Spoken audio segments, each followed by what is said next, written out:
G'day legends, I hope that you're having a great weekend. Now today we're going to talk about some developments and then we'll have a look on the maps. As we have seen some changes replicated from some maps yesterday, move on to some other maps and some little bits and pieces here and there. But the last 24 hours there has definitely been a lot happening. Now in particular against naval targets and ships. So Ukrainian unmanned boats, kamikaze, drone boats, I don't know the official word for them, but they were able to hit the Olengorsky Gornyak, which is a Russian landing craft ship and is in the Rapucha class. And we'll talk about how this class in particular has actually been hit a couple of times before. So let's look at the footage from the actual Ukrainian drone boat itself and go from here. So as you can see, lighting in the back here, and this here is then the ship as it turns then to the right, and we can confirm that this is the ship of this is it below here from, of course, a earlier image, and this is the ship here. So as we can see, it sort of pauses in the water. Now you can see that there's either a current or it is moving across as well as the ship is on the move, it is said. So we can see it lining up here to the center of the ship. Now I won't know ship terms, the bow, the stern, the center. I don't bloody know, but we're just going to go with that. I know some of them, but not all of them. But I do know it hits on then the port side. And then, of course, the camera cuts out as the drone boat has a successful interception of that. And that is then what we had. Now, where did all of this actually happen? So, of course, from the Black Sea down in here near Novosibirsk in here. Now, I'm not exactly sure if that is then pronounced correctly, but it is a long way away. And some of this is from as well. So if the drone boats were launched somewhere near Odessa, near, where a safe place to launch them, that we're saying that there's not going to be by partisans here because these are a high-tech bit of equipment. It has traveled at least, 690, maybe 700 kilometers to then strike this ship here. Now, what we saw next was the ship listing to port.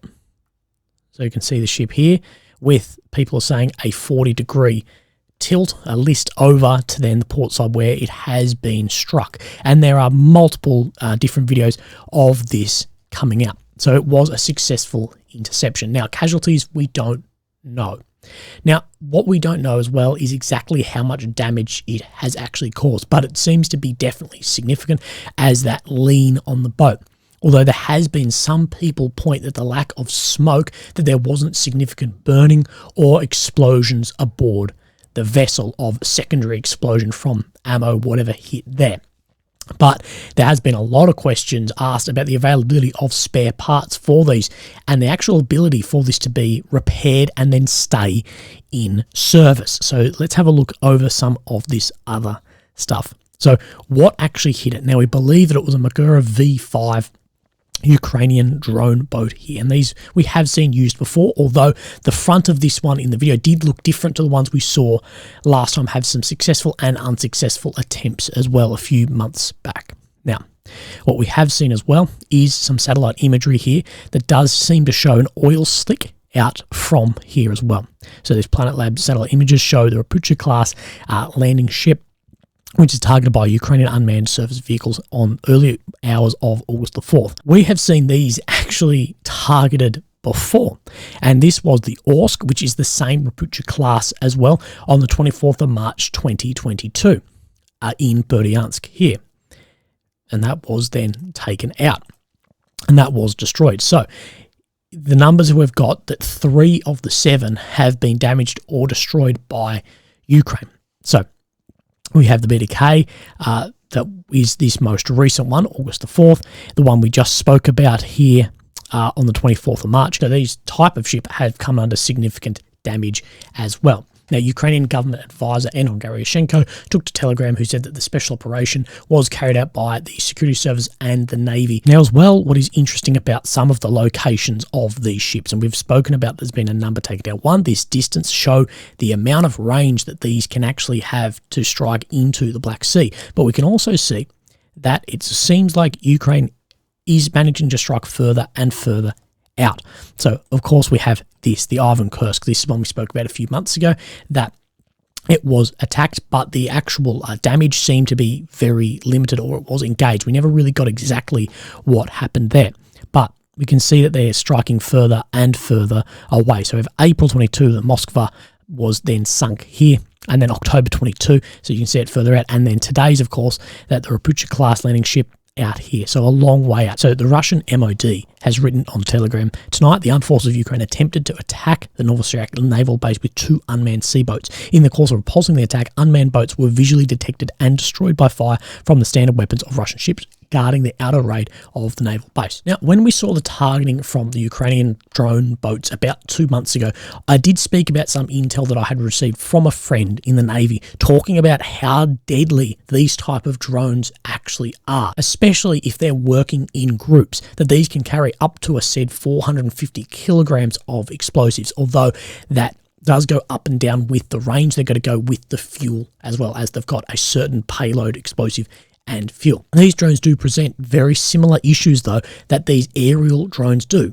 That you have in the air a few $1,000 drone killing a $5 or $10 million vehicle, and in these cases, a few tens of thousands of dollar drones are potentially sinking $500 million ships. And just like in the air, a lot of the equipment for these can be bought off the shelf. Now, he pointed out jet ski motors, the facilitation of remote controls out of other bits of equipment, and even bits of autopilot equipment that could be used off drones that could be adapted to suit something like this, and that can negate some of the electronic warfare countermeasures too. But don't think for a second that other navies are not also very vulnerable to this sort of attack. There are cases of drone boats used successfully in the past, and there absolutely will be into the future, and probably a great increase in that too. That's why we are developing things like not only on the surface but under the surface as well. Interestingly, I only spoke about these sort of drone attacks only 2 or 3 days ago, and what counters can be there, and that they're not great, especially if these are used in bunches of them, a few of them at once or whatever. And people will often point at countermeasures like the CWIS, the close-in weapon system, the bloody R2-D2 thing looking with a gun, as one of the main defences for attacks like this. But then I pointed out that these do carry a limited number of rounds for their then magazine with a super high rate of fire. Now, the American Phalanx will get you 20 seconds of sustained fire. The Russian Kashtan, or in the M variant, will get you 20 seconds, and the normal Kashtan will get you 6.5 seconds. Now, this is still a lot of bloody rounds, but there are still very limits on these weapons, where they can aim, how long they can do, and that you could overwhelm one of these massive Navy ships. As well, other counters are, of course, your electronic warfare systems, which these can be exploited as well, especially then subsurface, and of course then cruise-served weapons. For example, on like one of our ships would be a 50 cal on the side that then they're firing, but same problem. You have weapon malfunctions, stoppages, the amount of ammo, the reloading, overheating, things like this as well. Not everything is perfect. These all have their limitation. Now, I spoke with another friend who's actually a naval officer who did express to me that detecting them is possibly the hardest bit, because they're so small, they're super low in the water, and likely fiberglass, that things like this are very hard to see on radar. And not only is it hard by radar, it's hard by the naked eye, especially depending on the sea state and the weather, which of course affects your vision, but also radar's bloody visibility of it too. And your best bet for something like this is off-ship detection and neutralization, so not hitting it before it bloody comes into the ship. Things like helicopters to go out, detect them and hit them, or physical barriers like nets and walls, but also not sitting still or going slow if you can help it outside of protected areas. But these are becoming a huge issue. And the current defence for this is very resource and people heavy. You can't have choppers in the air all the time. You can't have everyone looking out from every part of the ship at all times for something that's, very cheap compared to the boat. We don't have a great defence for this yet. But the real kick in the arse with a lot of this is not only the development, but the deployment of subsurface drones. Very similar to torpedoes, but a lot longer range and more maneuverable. I'm not really sure where the line is between a drone, like an underwater drone, and then a torpedo. But the detection is even harder again. And due to the mechanics of explosions underwater, ships are even more vulnerable to something like this. And this points at an idea which I and many others share, that we put so much effort into these super high-tech systems and counters, but as we've all seen with these relatively cheap aerial and naval drones, maybe we need to start looking at lower cost, higher quantity weapons and also defenses that, this one thing can do all of this, but look at how these 1,000 things, which are still cheaper or the same, can have a similar effect, even if individually they have then a lower success rate. In both World War I and II, we did see the use of torpedo nets. And although these aren't perfect, they did protect many ships. And here is an example on a model of these nets. Now, they did develop the cutters to get through them, things like this, but they definitely did save some ships. And we have seen Russia deploy not off their ships, but net barriers around some of their areas as well in Sevastopol too, to try and stop things like this then getting into the port. There's also been reports of a second ship struck, being a Russian oil tanker under the name SIG, that it was also struck with drones. Now, currently there's not that much information actually known and confirmed about this, and some are reporting that it was moving military supplies, but I haven't seen any rock solid evidence on that. So let's have a look at what some of the sources have said here. So Our Wars Today reported like this: breaking Russian chemical/oil tanker has been reportedly hit near the Kerch Strait Bridge by what is claimed to be a Ukrainian drone. Per a pro-Russian Telegram group, the Russian-owned vessel in question is SIG, which has been under US sanctions since 2019 for jet fuel deliveries to Syria. Reportedly, an empty haul machine room is flooded and the tanker is immobile, according to the audio attributed to the crew. Rescue boat then on site. We do have some photographs here said to be inside of the SIG. So here we have all the windows blown out on the bridge, some areas under damage as well in some of the living quarters, and then the engine room flooded here, as well as another photograph in the bridge. So we don't know the extent of the damage there, if it was loaded, if it was unloaded. So let's see as well what then Rybar has to say about this. Of course, Rybar, Russian sources. An interesting coincidence: it was the SIG tanker that was escorted by the Vasily Belkov and Sergei Kotov patrol ships a few days ago at the time of the drone attack northeast of the Bosphorus. So what we spoke about back, I believe, in May was the Sergei Kotov was engaged by these drone attacks, and we don't actually know what the level of damage from that was. The ship sailed from the coast of the Syrian Arab Republic, where it delivered oil products for the needs of the Russian group. Apparently, the hit on this particular tanker cannot be called an accident. Such an attack is intended not only to force Russia to return the shameful grain deal, but also to partially jeopardize logistical capabilities of the Russian armed forces in the Middle East. And as we know, Russia and America both operate then in the Middle East. And this is where it can get a little bit blurry and shady on what is actually a military target. Like, can you sink a tanker that then delivered fuel but now is empty? Is that a military target? I don't know. I'm not going to make the call on that. I guess you can draw a line to almost anything aiding war effort if you're willing to go down that butterfly effect rabbit hole, I guess, enough. And what actually constitutes a military target needs to be looked at through unbiased lenses and added evenly across the participants in a war. That, right, if that is a target, then this on our side is a target as well. And I'm not going to make a call. I'm not going to say that this was or wasn't, but it's definitely being reported one way or the other, and it needs to be even across them.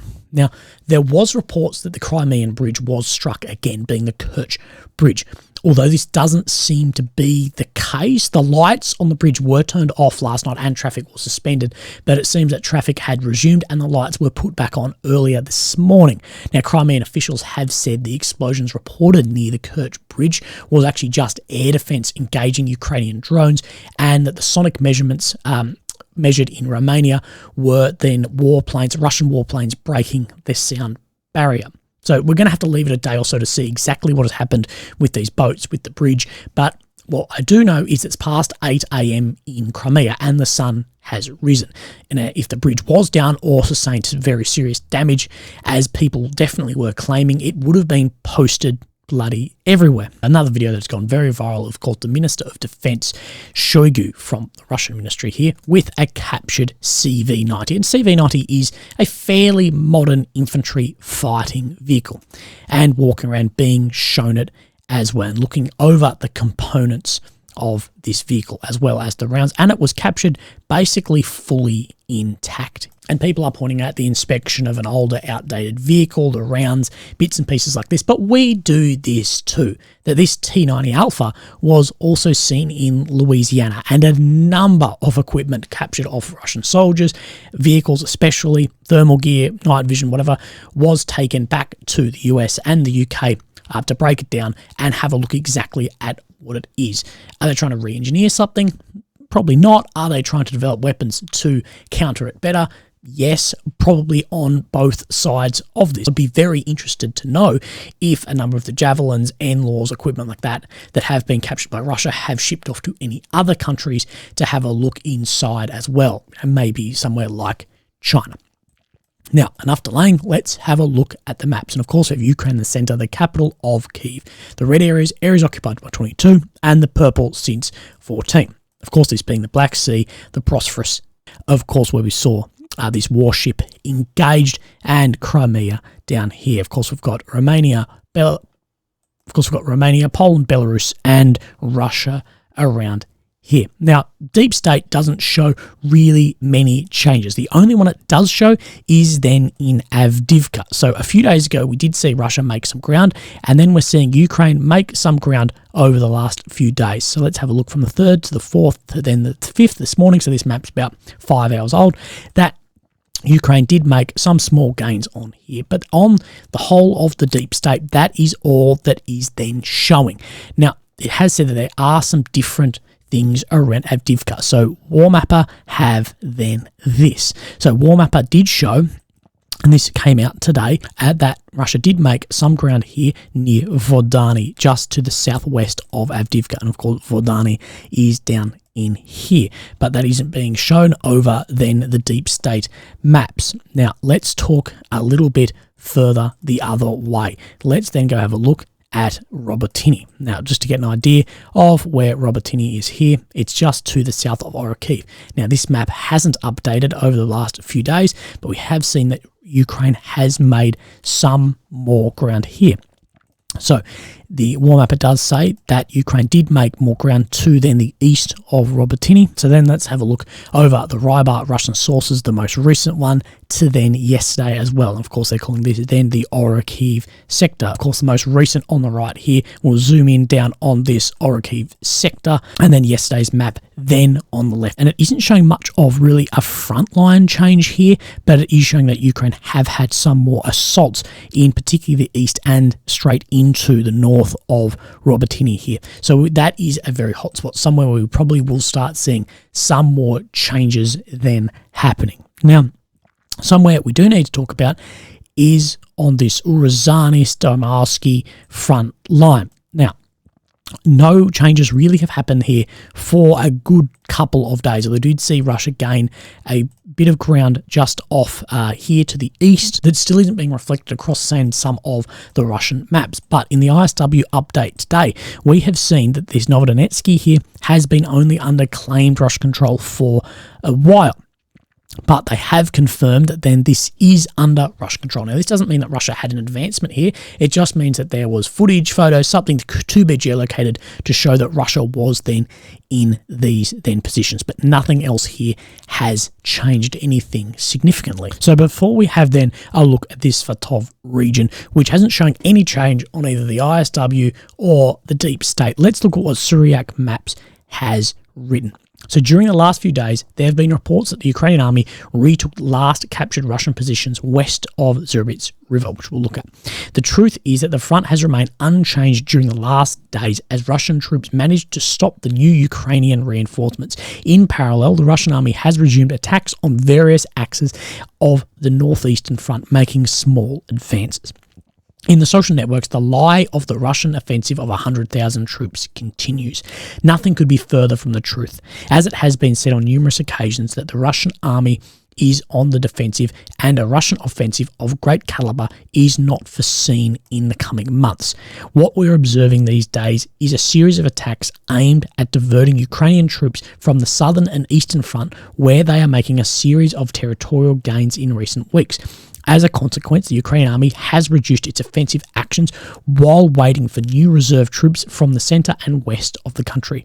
On the other hand, the possible response of the Ukrainian troops is an increase of activities on the border between Kharkiv and Belgorod in order to divert Russian resources towards their border in view of the possibility of further incursions into their territory. So all this is saying is that there is some movement in the south and the east that is helping Ukraine, and the sort of the northeast is more in Russia's favour as they're having some exchange to ground, and that's what the maps then is showing. But Russia are launching some small offensives here, but not this massive 100,000 people offensive. But because they're pushing in this, region to try and draw those troops away from there. But in that drawing away, then Russia can reinforce what Ukraine could do is if they try and push in the north near Kharkiv or Belgorod as well, that then Russia will have to pull troops from there. So what they're sort of playing is this game of moving reserves around to try and find then a weak spot. So let's look in this Svatov region, and this is where we're going to be looking, but you can't get the zoom 100% on these maps properly as none of them really line up. And this region is from Svatov, and we go one click in up into this Vilshana region hill here. So of course Vilshana, Svatov. Now I can't get this 100% correct, but I've had a look over this and the front line does look fairly similar. Now I think there is more of a bubble out here near Vilshana than the deep state is showing, but the rest of the front line is showing fairly stable. Now Russia is launching offensives and Ukraine is in defensive in this region, and there's a lot going both ways. A lot of areas in here are very fluid day to day, even hour to hour in some points. So of course we have this region from yesterday. Now this is more from yesterday, it was more in the north of where then we are looking. If we get this then somewhat lined up, and this Russian push here still continues around in the east and near Vilshana, this Persh-Travneny here as well, that Russia did take some ground and has continued to hold it through till today. Now, I think some maybe in the west was taken back, but we're not 100% sure. But we know there's a lot of fighting going on there. But I think Suryak Map's overview of what's happening is bang on. And I really appreciate sort of unbiased reporting like that, sort of calling out both sides of like, hey, that's not true, this is short term, and that's what we're trying to do here. This video has been very, very tough to bloody get through. My brain has not been connecting with my mouth today. Thank you guys all for your support. Thank you for your support yesterday on the video that performed better than the last couple of months of videos have. I don't know why I was dying there for a bit. Look after yourselves. I'll speak to you soon. Thank you. Bye-bye.